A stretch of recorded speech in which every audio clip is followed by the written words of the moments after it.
Naku, kailangan natin makausap si Padre Salvi para malaman natin kung sinong magsasermon sa pista. Marapat lamang natin itong paghandaan. Siyang tunay. Teka, kamusta naman pala ang kondolensya? Hay nako, kailangan ko pang paramihin upang makarating sa langit ang aking mga kamag-anak. Magandang umaga ho, Padre Salvi.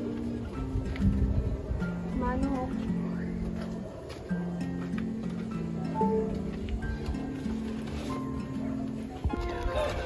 Tara.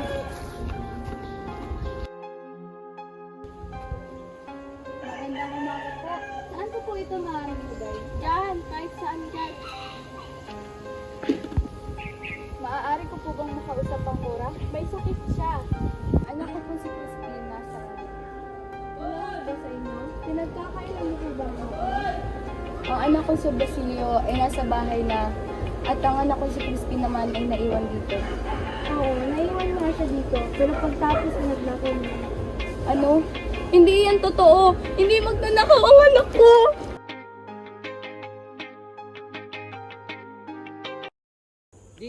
Dito po itinapon ng bangkay ng inyong ama.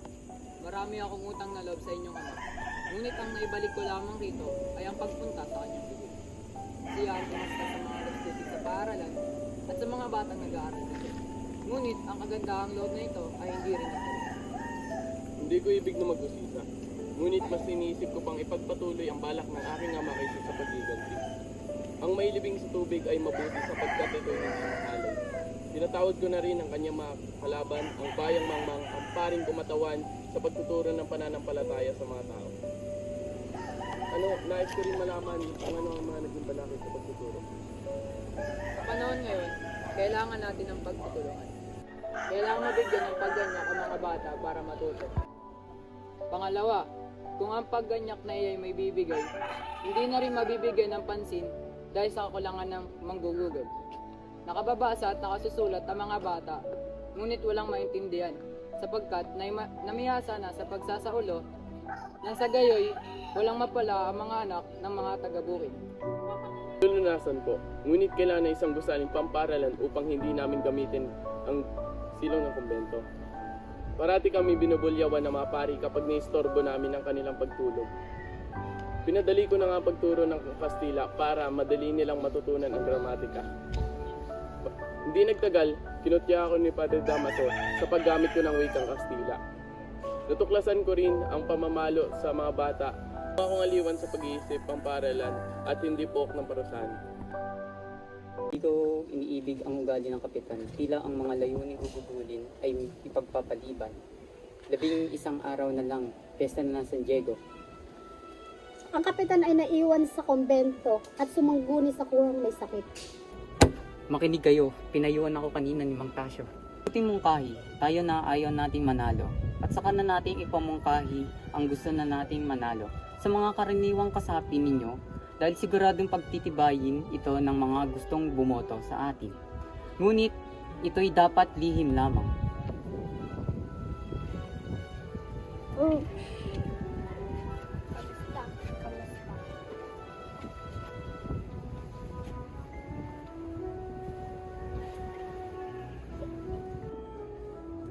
Magino, ang layunin ng pulong na ito ay upang pag-usapan ang mga bagay na mga kapagpasaya sa pesta ng San Diego at kaukulang gugulin sa mga nasabing bagay. Mga Ginoo, tayo ay magkakaroon ng pista na may halaga na 3,500 piso. Ito ay para sa mga isang malaking dulaan sa liwasan ng bayan sa halaga na 150 piso. Isang komedyante magtatanggal sa isang buong linggo na iyon sa halagang 200 piso, 2 bomba at 200 tweeties. Nasa kabuong halaga na 400 piso.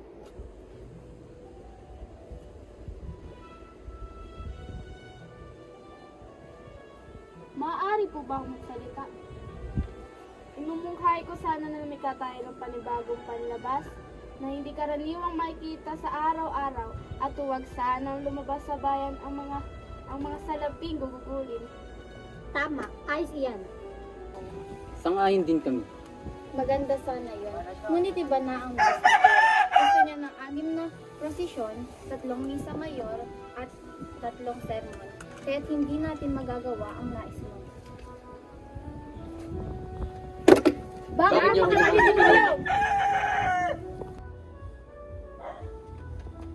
Iyon sana ang aking sasabihin. Ngunit naunahan ako ni Kapitan Basilio sa pagsasalita kanina.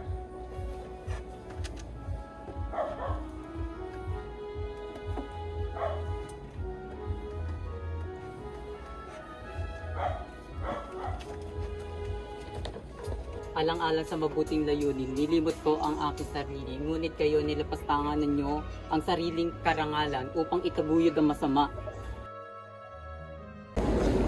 Ang mga gwardiya, sigil! Hoy! Magtapat ka sa amin kung hindi kayo aming gagapusin at babarilin. Nakatakas ang panganay. Ngunit saan mo naman hindi nalang bunso? Mga Ginoo, si Crispin ay hindi ko pa nakikita. Ako'y galing sa kumbento, ngunit ang sabi nila sa akin. Kung gayon, ibalik mo sa amin ang salapi. Kundi, huhulihin ka namin. Ang aking mga anak, kahit naghihirap, hindi nagnanakaw. Kung gusto ninyo, halugugin ninyo ang aming tahanan at kung may makita kayong kahit magkano, ay gawin ninyo ang inyong nais. E di sumama ka namin sa kwartel. Tila ako'y pinagtaktaban na ng langit. Ay, tila nilimitan na lang. Kasi sa'yo, diba? Yung ina ng magnanakaw? Magnanakaw? Si Sisa nga. Oo nga.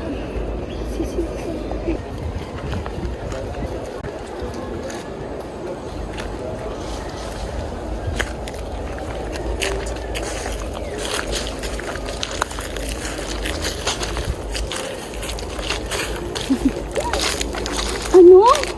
Nakita mo si Crispin? Hindi. Bakit? Inaaway mo ba ako? Nakita mo ba si Basilio? Nakita mo eh.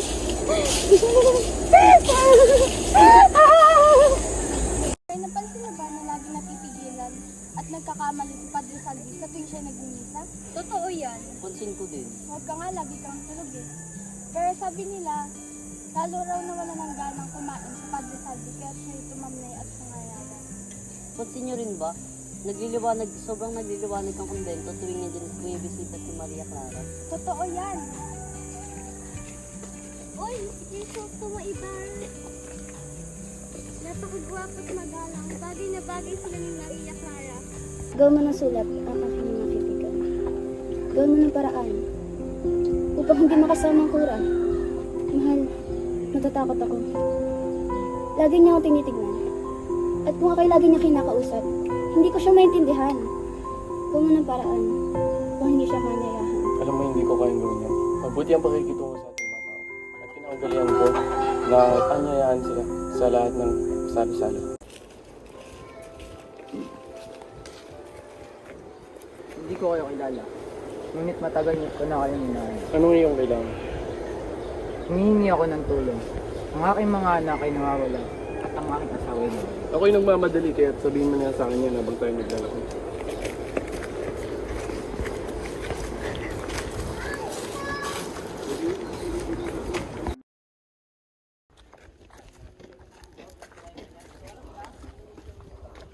Halina, pumasok na kayo sa bangka at tayo maglalayag na.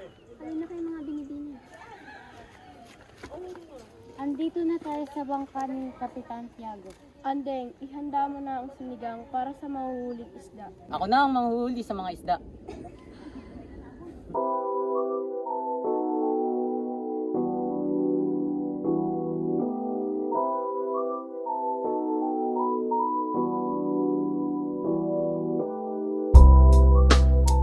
Uy, may buhaya!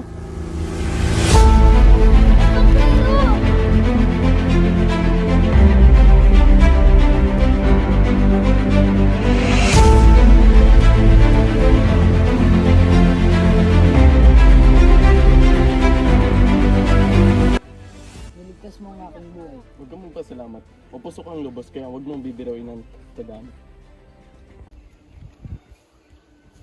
Naway bigyan ka ng Diyos ng lakas at gana upang hindi ka na maging matamlay.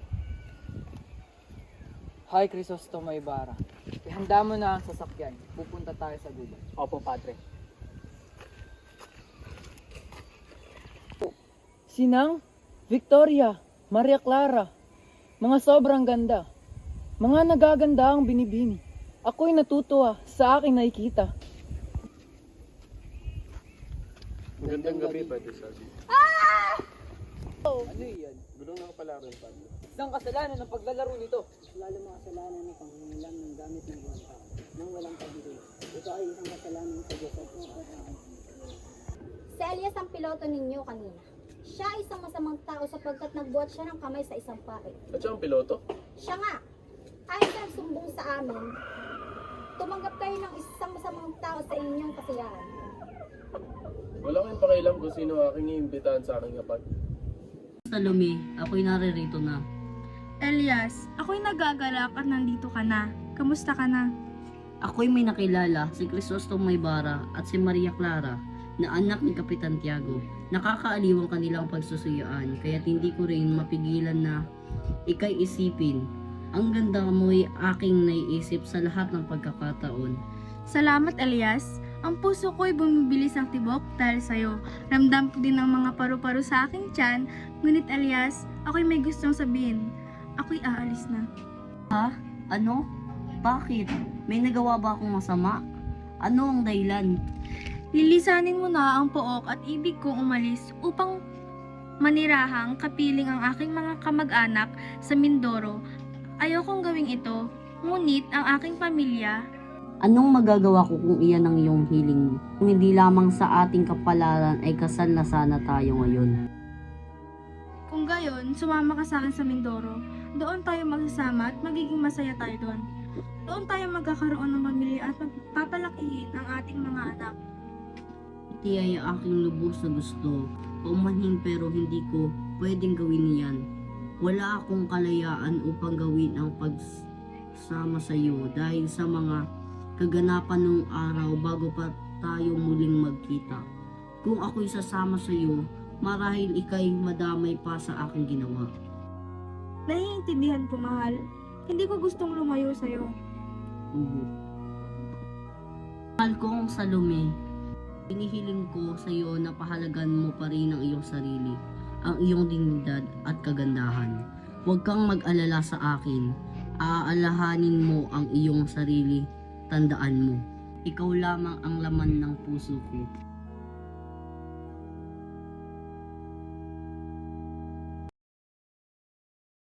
Kahadar ko, bilisan nyo ang mga kilos nyo. O, nakikita nyo ang mga nangyayari. Nagpapatayo kami ng isang paaralan. Ayos ba? Naghandog ng tulong kay Ibarra ang lahat ng may kaya. Hiniling ng kurang, siya ang magbabasbas sa paglalagay ng unang bato. Ano umaga, Mang Tasyo? Magandang umaga, Crisostomo. Tasyo ako'y nangangamba. Payuhan mo nga ako. Kung ang isalubong sa iyong pagdating ay masayang mukha at pakitang giliw, lalo't ingatot kaaway na lihim. Anak, itong pasalubong nga sa'yo.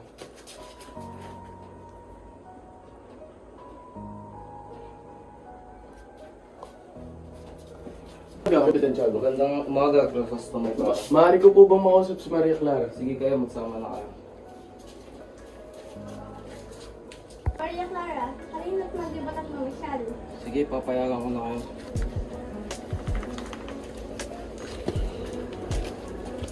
Siya nga pala, Crisostomo, mamaya nito ka na magapunan upang magkaunaw na kayo ni Padre Damas.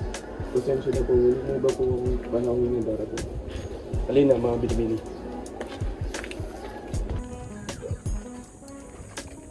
Sino ang lalaking iyon? Isa siyang kahit mga iniiwas ng maraming tao upang hindi mahawa. Nakakaawa.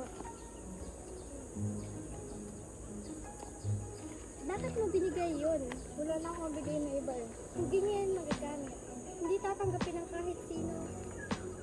Dahil siya'y iniiwasan. Tayo'y mananalangin ngayong araw ng patay. Nakita niyo ba ang kampanaryong iyon? Naroon si Crispin at si Basilio. Si Crispin ay hindi ko pa nadadalaw dahil may sakit ang kurang. Mawawala ang isang ginto. Anong ginawa mo ukol sa babaeng iyon? Wala pa. Ngunit sabi ng pura ako'y kanyang tutulungan. Ang nakapagtaka lamang dito, ang mga gwardiya sibil ay mukhang may kinalaman.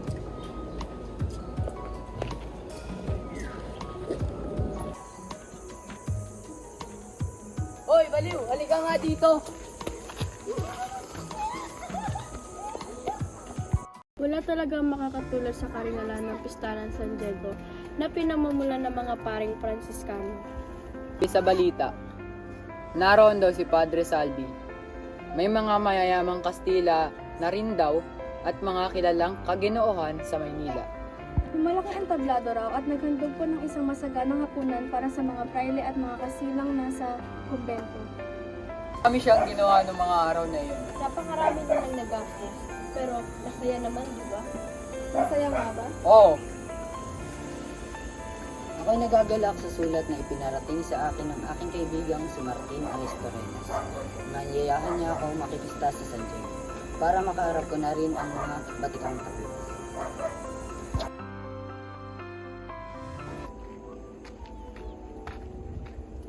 Kung higit kayo malungkot ngayon, ayaw niyo bang paminsan-minsay magsaya tayo? tama. Ngunit makakamit ang pagsasaya, hindi sa paggawa ng mga kapatid. Kayo'y napakarangya, naglalasing, gayong kay raming naghihirap na nangangailangan ng salamin.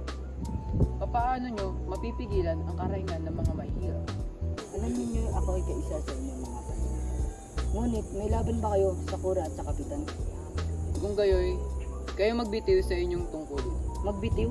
Tama, kung ang tungkulin nito ay karangalan at hindi pasanin.